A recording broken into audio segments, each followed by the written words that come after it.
Welcome to the Business Growth Spotlight, where we shine the light and talk with business leaders from all over the world who are here sharing their insights and wisdom so we can all grow together. I'm your host, Heidi Schalk, co-founder of HLH Growth Solutions, where we help businesses scale their revenue using visibility and AI strategies.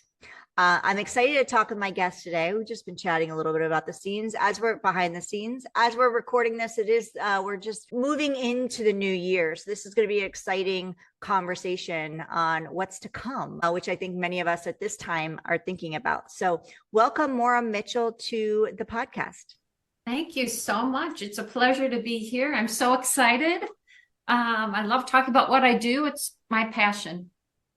I'm excited to have you and dive in. So Maura is with the Women's Business Development Center. So Maura, can you share a little bit about you, your role within the company, and what Women's Business Development Center does? Yeah, sure. So the WBDC, the Women's Business Development Center, has been around for 40 years in 2026. We say we ignite business growth, and we do that through access to capital, access to contracts, and access to connections. My team is in the access to connections part of things, but we do offer access to capital. We have a team of former bankers who will help women, actually help all entrepreneurs. We do help about 15% men, and they'll help people get loan ready, and we do have a direct loan program. So they will help you get business plans ready, get access to our capital, or give you other ideas for access to capital, grants and community banks and other ways to access capital. Then we have a team that offers access to contracts, so government contracts, corporate contracts, and exporting contracts. So we have experts in each of those areas. And then my team, we really work with the startups and emerging businesses, and then some established businesses on how to set up correctly, how to scale correctly. And we address issues that they have regarding sales and marketing and finance. And yeah, so many other topics. We offer so many webinars. We have 14 different cohorts that individuals lead at the Women's Business Development Center. So we really take people from startup to succession planning. And my role is managing director of entrepreneurial services. So I'm the director of a small business development center. And we really work with people on starting up and emerging and connecting them with one another. I run a program called Solopreneurs, and I love it. We have mainly service-based business owners in that program, and we have a subject matter expert come and speak about a topic that they have requested every month, and they talk to one another, which has been so interesting because usually they're in a group. We do breakout sessions. Usually they're in a group with someone who, when they connect to them, they offer more, some synergies. So someone will meet someone who is doing something similar or complementary.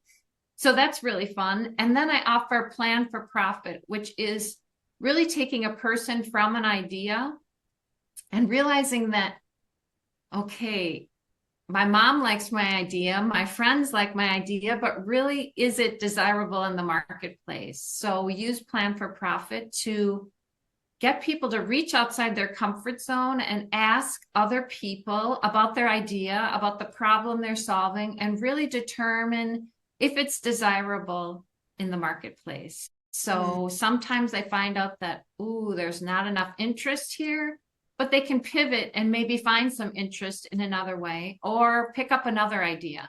So that's an 8-week program. And I use the Lean Startup method. So I am a practitioner of the Lean Startup method, which is really just build, measure, learn. And it applies to all decision-making, really. So those are my 2 programs. I also help out with the retail business incubators. So towns around the Chicago area are starting up retail, they're like little shops So someone wants to start a retail business. Well, before spending the $3,000 on rent, these little incubators, you spend $500 on rent and really figure out if people are going to buy your product. So there are cafes and bakeries and apparel shops and bookshops, and they're in little towns, and then they can measure how many people come, what products are the most popular, what should I focus on. And that's been really interesting to watch and see what people learn. One retailer said, I learned that I don't want to be in retail. I want to do e-commerce and work that way. That's been more beneficial, more profitable for me. So she learned what she didn't want to do anymore, which was good, which is good learning. So that is me. I'm actually a lawyer and I have an MBA, and I help my family run a manufacturing business. I had my own consulting firm. So I come at this from all different viewpoints, I guess, vantage points. But I say I know a little bit about a lot. And the beauty of the WBDC is that we have people that know all different things, so we can pair up with other people and learn more. And we work with one person in my area, and then I will put them and introduce them to the access to capital area or the access to contracts area. So it's a great place for me to be. I love your organization because many time, like, we'll have great ideas and we want to get started on something. And especially now that we're in 2026, as this is being aired, maybe someone's listening and going, I had this idea, but I've been too scared to do it because I don't even know where to start. And honestly, I didn't even know when I started my business, I just started. I hired a coach, but it would have been great to know that there's an organization like you around without having to go with that expense of hiring a coach and really getting my feet wet and learning like the more business side of things. Because not always the coaches don't always teach you the business side of things. And I love how you all are like, well, we can get you rent at 500 to kind of test the waters. Let's put your toe in at a more affordable rate than a $3,000 a month commitment with maybe this long-term lease, which is extremely scary because now you've got the weight of that bill coming in every month. And that's just for rent. That doesn't include the electric and all of the other things that we get to pay for. So how did the Women's Business Development Center even come to light? How did this amazing idea or organization, because you're a nonprofit, correct? Right, we are a nonprofit. So how did this even get started? How was it born? So we had two women that were the founders, the starters of the nonprofit, and they saw that there was a need, that there was a gap, that women were not being helped with startups 40 years ago. They weren't, no one held their hand through the startup process. So they took a chance. They did get funding from the governor of Illinois to start up. And it has grown from just advising women how to start up and scale their businesses to these other areas of, the access to contracts, access to capital. So it was the foresight of two women who wanted to start their own business and found no resources. So they started their resource center. Amazing. So how did you get involved? Because you're a lawyer, you had your own business. So yeah. What was it that who brought you, or how did you get involved with the organization? I was lucky. And I just happened to see that they needed someone in entrepreneurial services. And it was a natural progression. I had always helped women write their business plans. It wasn't my main business, but in business school, we always did case studies.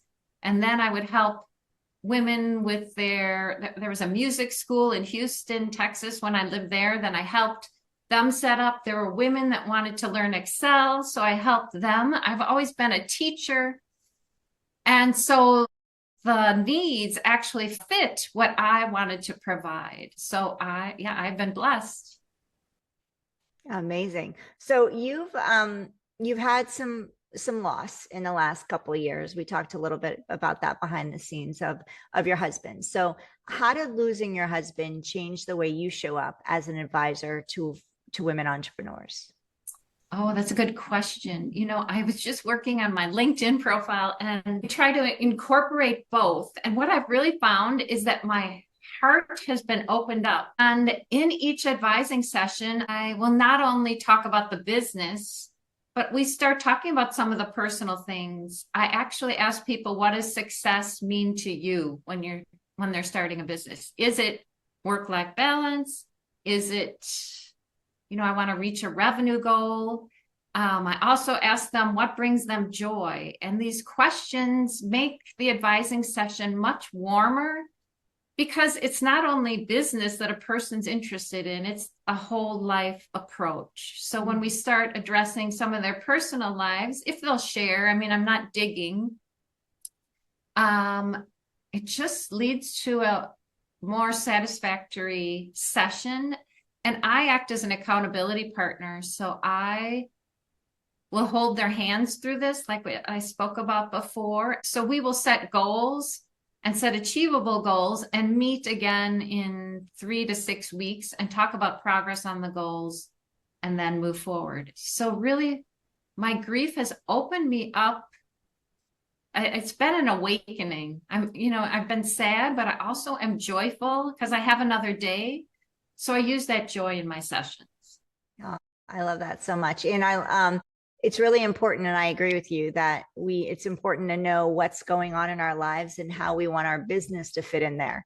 Because many times from my experience, I can share that my business basically overtook my life, and it's done it multiple times. So I've realized I needed to create more of that balance, which I kind of threw that idea out the window because sometimes that balance, the scales are not always going to be even. More likely than not, more often than not, they're not, right? Our life is going to need more of our attention, or our business is going to need more of attention. So we just got to give ourselves grace that that's okay in certain moments. But I love that you actually bring that into when you're working with the women, you acknowledge that and you ask those questions, because it's easy for women. It's, we try to do it all. And I don't know if that's just something that's in us or something we've been taught along the way, but we try to hold everything together and keep all of those balls in the air all the time. And we can't, it's impossible. So we need to ask for help. And when we want to build a business, the sooner that we can learn how our business can fit into our lives versus our lives fitting into our business,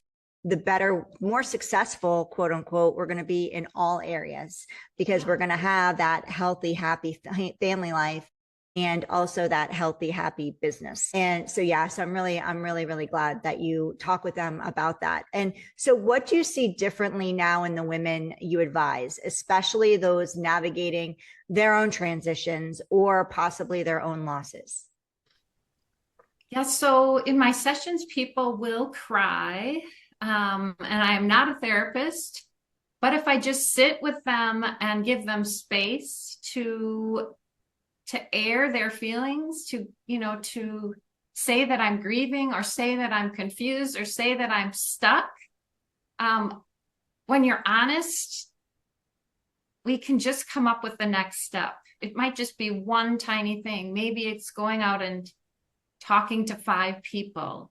If you're low on sales, go to talk to 3 of your former clients and see if they have any needs that you could satisfy or that you could meet. So I just feel like when people are more open, they're open to solutions also, and to discussions and brainstorming. So it just becomes a more trustworthy and honest session, I would say. I don't know it all, like I said. In fact, sometimes I get imposter syndrome because I don't know the industry, but what I really do is I ask questions and we move forward. And usually everyone I meet with has a step or 2 they're going to take before the next session. Yeah. You allow them to be heard. Yes. And that's really important. When we're starting a business, we can feel like we're stupid for asking certain questions, or we should know this, or we're so far behind the next person, right? They're further than we are. We're never going to be able to catch up. Why are we doing this? Who am I to be stepping into this and starting this new business? What are people thinking about me for doing this? Like, who the heck is she? Right. And also imposter syndrome. I don't know what everything I should be doing, right? I don't know, like, who am I to be selling this? I don't know what I'm doing here. But so it's important in that you share that you don't have all the answers. You don't know everything. That kind of takes their guard down. I'm imagining, because I know for me it would, that like, oh, okay, I'm not alone. She's successful. She's doing this. She's here helping me, but she doesn't know everything either. We're all growing and learning in our own stages, and that's okay. Just because somebody is 10 steps ahead of me, that's their chapter. I get to be where I'm at in my chapter, and my chapter isn't the same as their chapters, and that's okay. And my journey ahead is not the same as their journey ahead, and that's okay. And I love that you are like that intimate with these women or these entrepreneurs, because it is very scary starting a business. And I remember looking at other people and going, gosh, they're so far ahead. They've got all these followers. They're making these millions of dollars. And I'm like, oh my, I don't even know how I'm going to even get there. Right. So you provide them so much. So let's talk about the other piece of it, the other scary part, which is financial. So you use a lean startup methodology instead of the traditional business plans. Is that connected to your experience with grief and uncertainty, or your experience with starting your own, because you said you're an entrepreneur and you have a business, with your own business and entrepreneurship journey? So my family has a business. I don't have my own business. I'm not allowed to have a business at the place I work. But I have found through my 8.5 years at the WBDC that the business plan is just not effective. I've had so many women come to me with 30-page business plans. They start up the business, and the first day, the whole thing changes. Everything changes that they've written down, that they spent so much time on. So I pivoted to using this lean startup methodology, which I found out the founder of it is Steve Blank. And what he said is that a business plan is really for large corporations.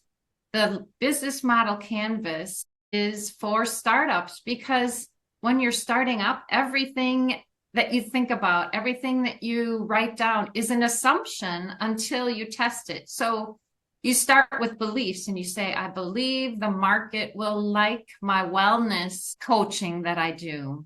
I believe that I will help women in their 30s and 40s. I believe that I can help them by, and that's really beliefs. What you have to do is you have to get out and talk to people. So there is the 9-box business model canvas, and each of the boxes is, what is my idea? Who am I serving?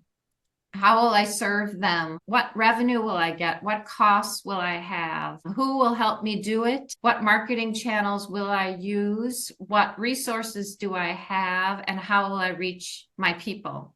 And so we work through that 9 boxes. And from there, in a year or two, when people really need access to capital, then they can write their business plan. But really, it is just starting up with an idea and your assumptions about your idea, and getting out and talking to people about your idea and determining whether, the idea is desirable, that people want it. So when we start a business, we want it to be desirable, feasible. Can we do it? Can I do all this myself to start with? Do I need to hire someone? And then viable. So that's the financial part of it. If I sell candles, how many candles do I have to sell in order to make the $5,000 a month I want to make? That might not be feasible or viable, right? So that's how I start. I move from the business plan, and I will help people with business plans, but the worst thing I see is that I had a woman spend $5,000, and I was so upset because it was going to change when she started her business. So I start with a plan that you don't spend money on, and you spend money when you're ready to go. When you find out that, okay, I have 2 people that are going to go buy my services, or going to buy my products. That means it's desirable in the marketplace. So then I will write my business plan, or I will spend money on marketing. Yeah, I think that's incredible, because in such a gold nugget, and like light bulb moment for me and for so many people. Like you think about like, okay, you got to write the business plan. And I'll share with you, like my daughter had this idea a couple of years ago, and I was like, okay, well, let's sit down and write the business plan so that we can kind of like figure out what's needed. And we never did. She, I kind of started there because I wanted to see how dedicated she's 16 now. So she was like 14 then. Yeah. So I wanted to see how dedicated she was. Would she really sit down and start it? So I gave her like, it was a mini template, like you want a mini template. So I just said, go look up business plans, and then we create one that's simple. We'll find one that's simple and we'll just move through it, because I wanted to get her thought process going. But I love how you're sharing that it's going to change. And we're spending so much time, hours upon hours of creating this business plan when you don't even know if somebody wants it. And so many people go to market. And when I was doing business strategy coaching, I would tell my clients, I'm like, do not spend all this time on your landing pages or all this time building a website until you know for sure that people want you, what you're selling, what you're offering. And they're also resonating with that messaging. Dial in your messaging so you are attracting the people. Bring in the people before you build it. Build it and they will come does not work. Exactly. Because you're spending so much time and money, and time is money. Time is the one commodity you can't get back. So market research is key. And I'm so glad that you talked into that, and that you tell people, go talk with people, go have those conversations, ask the questions, and be honest, just be transparent. Hey, I have this idea. I'm doing market research. I want to know what my thought process is and what my product or service is actually viable, and if people would want it. People want to help, right? People love to be on that. They love to help with market research. Yeah. So that's the way I encourage people, go in and just say, I'm doing market research on an idea, and people will give you feedback. Yeah. And because they want to cheer you on, and they want to, and that when you're doing well and you have a successful business and you've created they're like, I was there for the beginning of it and I got to see her on her journey. And yeah, I just think that's fantastic. So Maura, what does holding space mean in a business advising context, especially when working with women who are dealing with more than just business challenges? As I shared earlier, we're juggling a lot of hats. Many of these women, I'm sure have families and other responsibilities. So what is holding space? So for me, it's stillness and quiet. So I will just say, I'm going to sit here with you. Let's just sit quietly for 30 seconds and know that I'm here for you and I'm listening, and I'll help you take the next step forward. In fact, I say I'm holding space for you instead of I'm sorry for your loss, because I feel like that's what I needed when I lost my husband. I mean, I just needed people to come and sit with me. We didn't have to talk. We didn't have to make plans. It was all about just sitting in the quiet. And I do recommend that people go and, be still. Like you said, we talked before about your Christmas and you had time to just be. So many people just need that time to just be, to process. I don't know how, like I said, I'm not a therapist, but I know that in the stillness comes some answers and some creativity to move forward. Yeah, that is so true, and something that I struggled with for a really long time, for years. And this year we were very, very busy and working long hours and days. And I hit burnout in November pretty hard, maybe even October. And some other things health-wise showed up too. And I actually, when I stepped back from it, I said, thank you for the health challenges, because I needed that to slow down and stop. God had been giving me all of these signs for the past 2 years with things that were happening in my life. And I was still pushing and pushing and pushing until finally that diagnosis. And I was like, okay, I get to really take care of me, because if I can't take care of me, then my children, my business, nothing else matters, because they won't be taken care of. And this holiday, like you said, I slept. I didn't open email, and I felt there was moments I was like, oh my gosh, are my clients going to leave? Are they going to think that I've disappeared? But I took 3 or 4 days after, and I literally would shower and put on a new pair of pajamas, and I would just eat, watch TV, do whatever I wanted to do, hang with the dog. My kids were at their dad's, So I just got to have quiet for a number of days, which I haven't had much. And I agree with you. In those moments of stillness, when we allow ourselves without guilt, and guilt will creep in if you're, we're human, but allowing yourself and giving yourself that grace to have that space is truly amazing. And I invite you, like Maura says, to bring that space in, not just during a 3-day stint of after you've run yourself ragged after a year, but to do it on a continuous basis. For me, I'm the type that needs to put it on my calendar. If it's on my calendar, it'll get done. Yeah. And once it's on that calendar, or however it looks for you, and it becomes habit, then it won't need to be on that calendar anymore. But do whatever you need to do in order to create the space for you to take that time for you. And it doesn't have to be long. Like Maura said, 30 seconds, or have somebody just sit with you. But we also get to ask.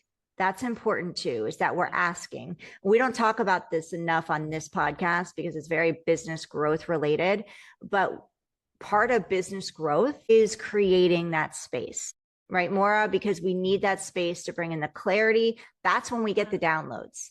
That's when we get those amazing magical ideas. But if we are too busy and our calendar is always full, and we're falling into bed every night and waking up and rinsing and repeating, there is no space for those creative ideas, no space to allow that magic to happen and for your business to grow. So like, we're going to go with the less is more mantra mentality, right? Yeah. I like that. That's a great mantra for 2026. Yeah. And that's what my business partner and I have talked about. I'm like, we are doing things different this year.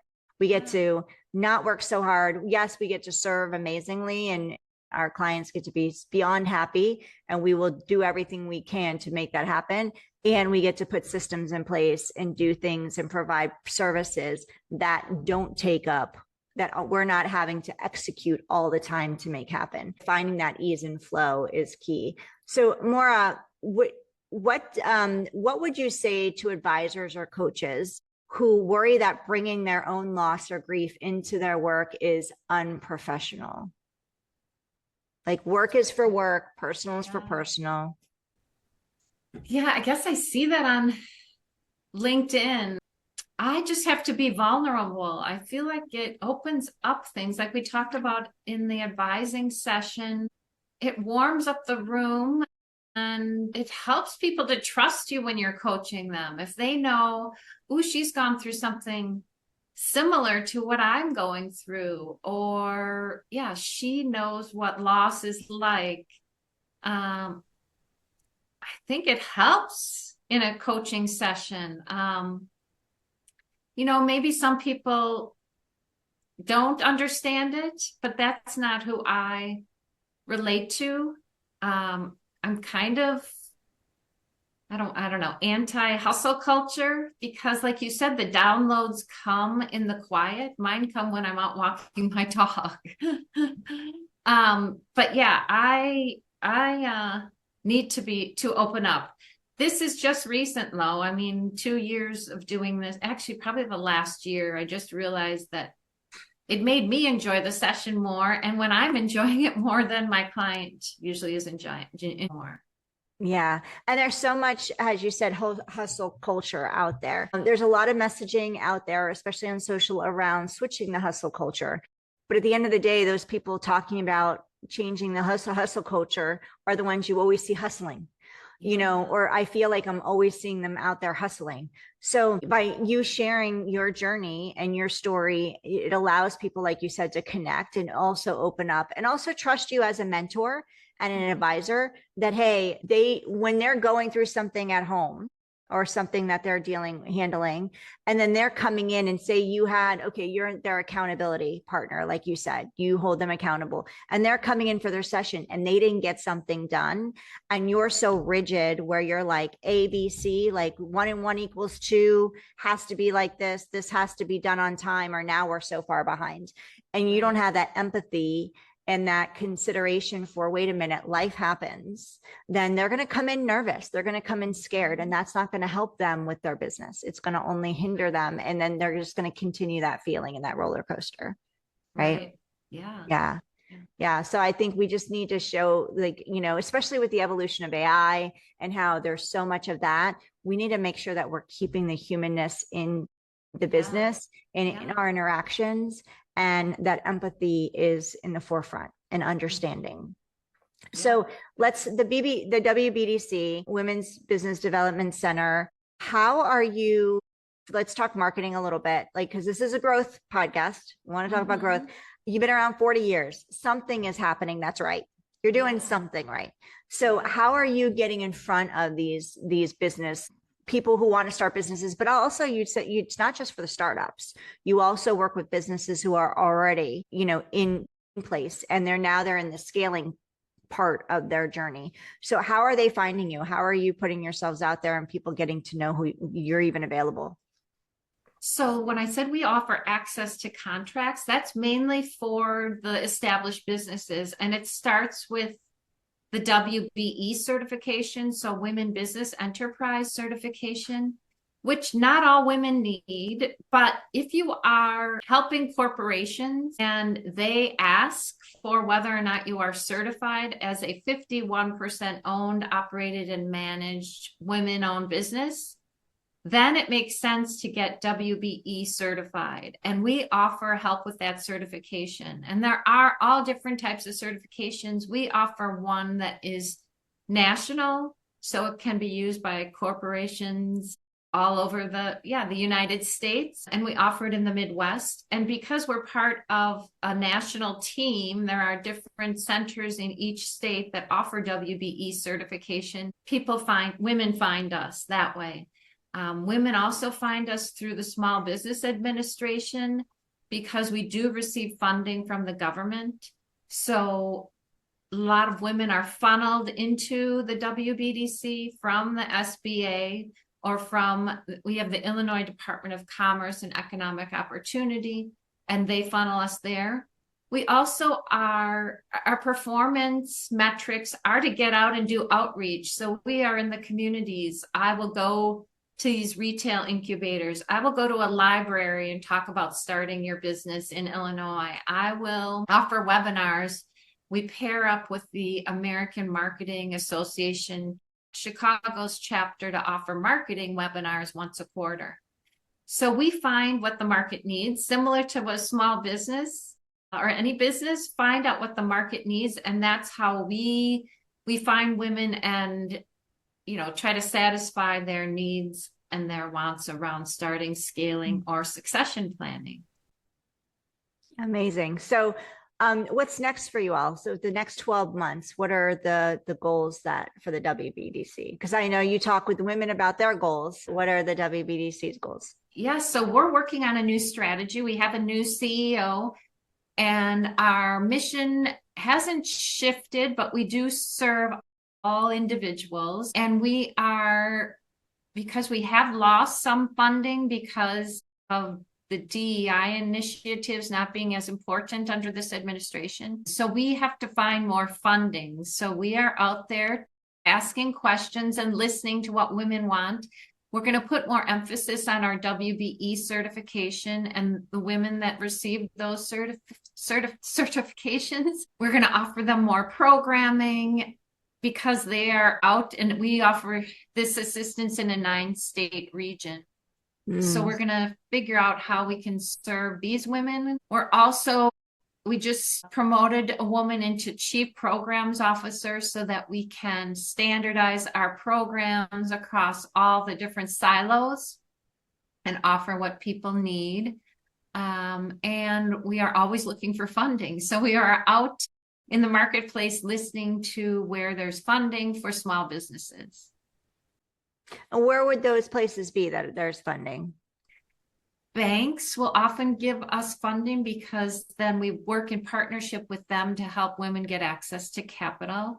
Corporations, when they like our mission, will give us funding. Then we also receive government funding, so we're looking for grants quite often. I'm a director of the Small Business Development Center, and that is a large grant we receive from the Small Business Administration. So we're always scanning for loans, grants, anything for us to help women, help anyone, help business owners. So how can people connect with you, Maura, and the WBDC? Learn more about them. So we have a website. It's www.wbdc.org.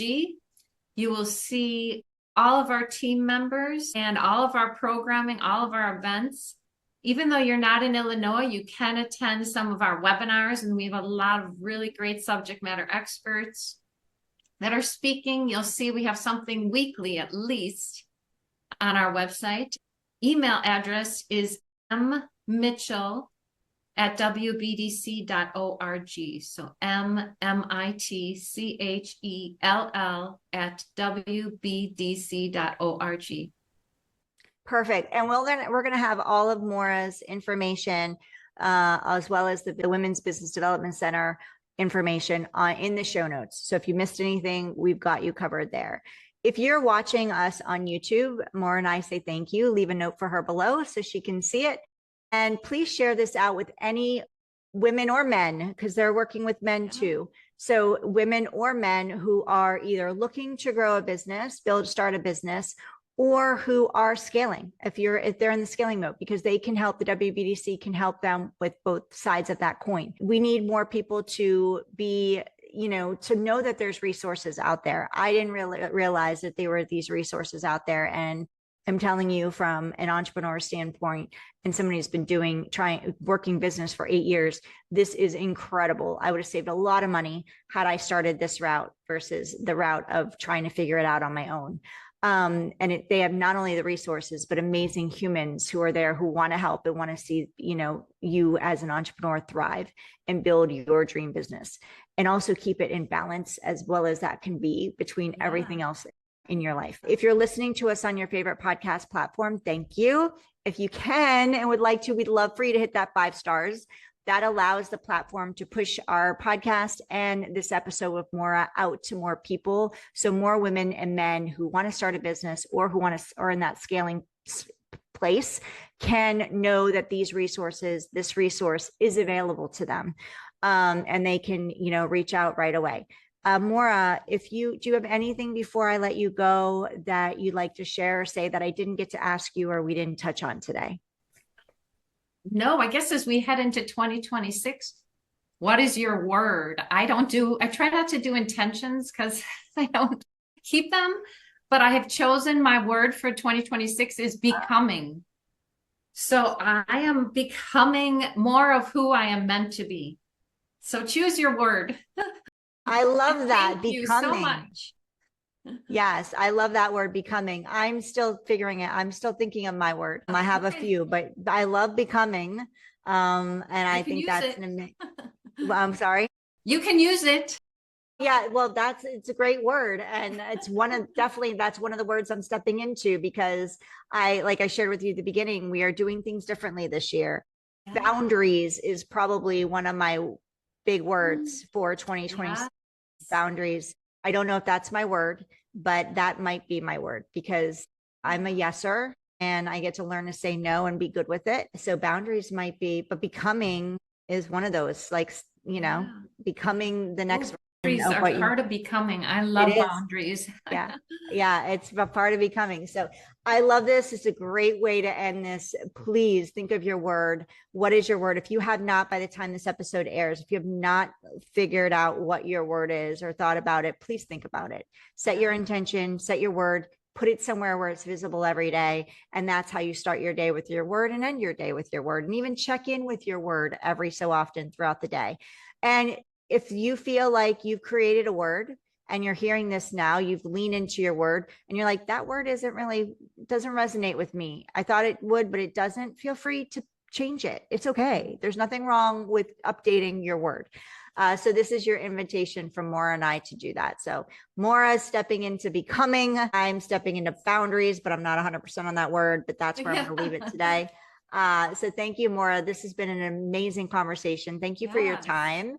And I'm wishing you an amazing 2026. Thank you so much. This has been so fun. It has been fun. Thank you all for listening to Maura and I, and we'll see you on the next episode of the Business Growth Spotlight.